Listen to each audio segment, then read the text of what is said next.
The reason why I wanted to do it was because that story and those people and that time were things that I just loved and I needed to tell.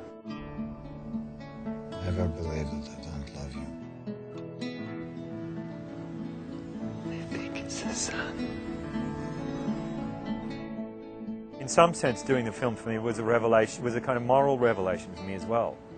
That, you know, you can shoot a straighter arrow, and so in that way you can describe things in your life in a more kind of simple and truthful way, and there's value in that. What it means to be an Australian is an ever-shifting thing, and within my life it's shifted almost entirely, and I suppose ineluctably what it means to become to be an Australian is becoming more about what it is to be an American. Why do they all call you Jack? Maybe Romulus is too hard for them to say.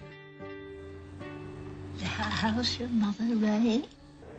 It's an important thing to tell those stories so we know where we came from, and hopefully in some way some sense of what we may have lost as well.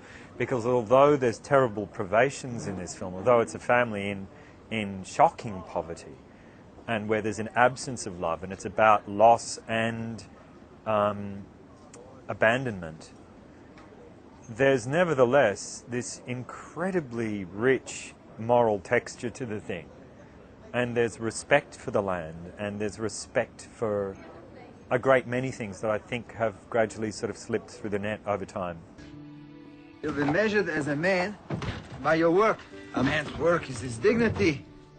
Romulus beats the boy, a little 9-year-old boy who you love by this stage in the film. You absolutely adore, and you feel terrible pain for him.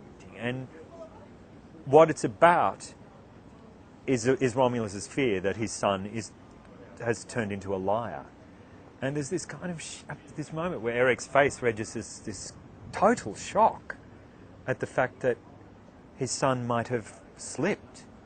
And yet here you have this kind of absolutely unshakable, very beautiful bond between this father and the son, which actually becomes the most meaningful thing in Raymond Gator's life. There's not the slightest element of hypocrisy in it. And so Ray, as a very smart kid, absorbed all of that information over time, and finally went on to become, you know, from the most sort of